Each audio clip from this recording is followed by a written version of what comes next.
Rompi kan ada penyuluhan di gedung Kesmas. Aduh, boleh ikut nggak sih? Aku kepo. Boleh dong, yuk kita sana aja. Aduh, kamu tuh gimana sih kerja gini aja nggak selesai-selesai? Ini juga file kamu kirim kemarin salah semua. Saya nggak fokus, soalnya jam makan saya tuh berantakan. Terus makanan juga nggak sehat, nggak ada sayur, takut terus. Alah, alasan aja kamu. Cepat kerjain, kirim ke saya ulang. Iya Bu. Yuk, bener gak sih tadi? Masa ya si pekerja itu alasan banget gara-gara lembur lah, gara-gara makan fast food terus lah, jadi nggak fokus terus dimarahin sama bosnya gara-gara kerja yang nggak bener. Kamu nggak tahu ya Wi, kalau misalnya jam makan kita nggak teratur, itu juga berpengaruh sama tubuh kita. Apalagi tadi kan dia bilangnya makan fast food terus. Iya. Itu juga nggak ada vitamin yang masuk ke tubuh kita. Yes. Dan kamu harus tahu, itu juga masuk ke masalah gizi kerja. Gizi Kamu, kerja. cepat kamu kerjanya. Kamu kenapa sih ngangkat gini aja nggak bisa? Padahal perusahaan sudah ngasih makan banyak kamu. Bos tahu, bos cuma ngasih ke perusahaan itu nasi 5.000 nasi jinggo dan 1 air mineral. Sedangkan bos suruh saya angkat sana, angkat sini. Bos kira Alasan kamu, saya pecat kamu ya. Nah, yuk, masa bisa-bisanya si pekerja malah marahin si bos, bukannya bersyukur udah dapat makan dari perusahaannya. Aduh, kamu nggak boleh lihat dari satu sisi aja, Yui. Kamu nggak lihat beban yang dia tanggung. Itu nggak sebanding nggak sih sama yang dia terima. Makannya aja nasi jinggo 5.000, terus air mineral. Itu nggak sebanding. Dan itu juga termasuk dalam masalah gizi kerja, tahu? Gizi Ya, Iya. ada dia. Kok dari mana masa pakai jas ini? Aku habis begadang ngejar target produk 2 hari ini sama. Terus tuh kenapa megang perut? Lagi haid pertama. Belum maam juga. Belum. Astaga. Aduh, itu masuk ke masalah gizi kerja, tahu? Oh, emang ada hubungannya? Ya ada dong. Lah, gizi kerja. Dari tadi bahas tentang gizi kerja terus. Emang gizi kerja tuh apa sih, yuk? Ya udah, kalau mau aku jelasin kita jelasin di sana aja deh. Sambil duduk. Iya. Yuk.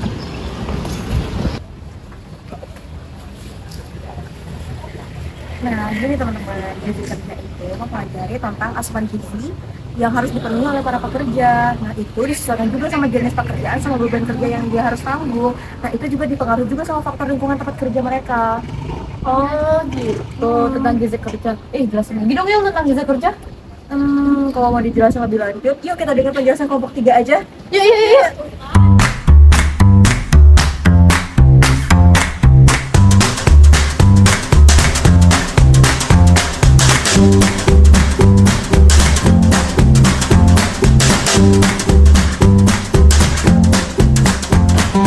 Oke, tadi udah dijelasin tentang definisi gizi kerja.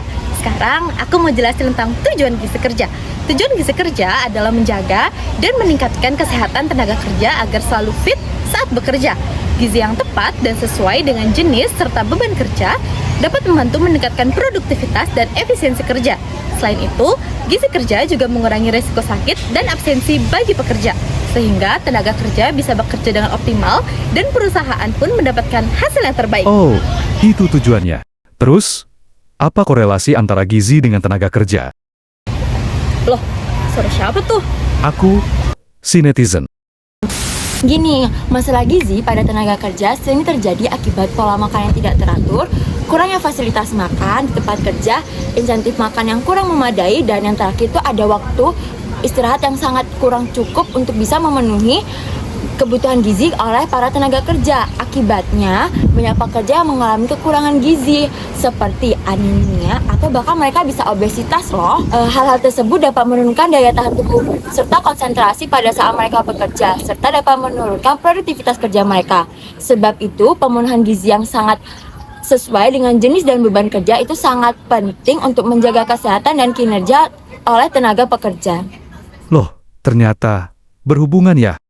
Jelas berhubungan dong. Gizi yang cukup dan seimbang itu sangat penting untuk menjaga energi dan daya tahan tenaga kerja selama bekerja. Kekurangan gizi, terutama kalori dan zat besi itu dapat menyebabkan kelelahan dan menurunkan konsentrasi, sehingga produktivitas kerja itu juga akan menurun. Sebaliknya, gizi yang baik membantu pekerja tetap bugar, fokus, dan efisien, yang akan meningkatkan hasil kerja dan mengurangi risiko sakit. Oleh karena itu, pemenuhan gizi sesuai jenis dan beban kerja itu sangat berperan dalam menunjang produktivitas tenaga kerja. Terus, apakah kebutuhan gizi tiap pekerja itu sama? enggak dong. Kebutuhan gizi tenaga kerja itu berbeda sesuai jenis dan beban pekerjanya. Pekerja dengan aktivitas fisik berat membutuhkan energi yang lebih tinggi, terutama karbohidrat sebagai sumber utama, serta protein dan lemak untuk pemeliharaan tubuh.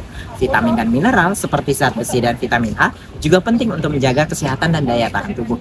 Sebaliknya, pekerja dengan aktivitas ringan memerlukan kalori yang lebih sedikit agar tidak berlebihan dan menghindari obesitas. Oleh karena itu, pola makan harus disesuaikan dengan jenis pekerjaan agar gizi terpenuhi dan produktivitas tetap optimal. Kalau gitu, ada gak dampak gizi buruk terhadap hasil kerja si pekerja? Ada tahu, gizi buruk berdampak langsung pada produktivitas pekerja karena dapat menyebabkan kelelahan, daya tahan tubuh menurun, serta dapat menyebabkan penyakit. Kondisi ini menurunkan kemampuan fisik serta mental pada pekerja sehingga performa dan semangat kerja mereka semakin menurun. Akan tetapi, kelebihan gizi juga tidak baik bagi para pekerja karena dapat membuat mereka mengantuk dan malas. Oleh karena itu, pemenuhan gizi yang seimbang sesuai beban kerja sangat penting untuk menjaga kesehatan dan produktivitas kerja. Terus gimana dong? Untuk ngendaliin masalah gizi di tempat kerja, upayanya ada gak? Ada. Upaya pengendalian masalah gizi di tempat kerja meliputi pemantauan rutin status gizi pekerja dan pemberian edukasi tentang pola makan sehat.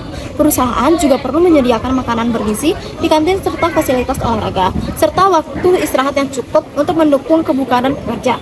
Selain itu, penyuluhan dan poster edukasi gizi di area kerja dapat meningkatkan kesadaran pekerja. Dengan langkah-langkah ini, kesehatan dan produktivitas tenaga kerja akan terjaga secara optimal. Ada program khususnya kah? Program penyelenggaraan gizi kerja adalah upaya perusahaan untuk menyediakan makanan bergizi sesuai kebutuhan pekerja, mulai dari perencanaan menu hingga penyajian yang higienis di tempat kerja. Program ini bertujuan meningkatkan kesehatan dan produktivitas pekerja serta mencakup pemantauan status gizi, pengaturan jam kerja, penyediaan air minum, dan edukasi gizi secara berkala. Nah, jadi gitu. Kalian ngerti nggak? Ngerti nggak?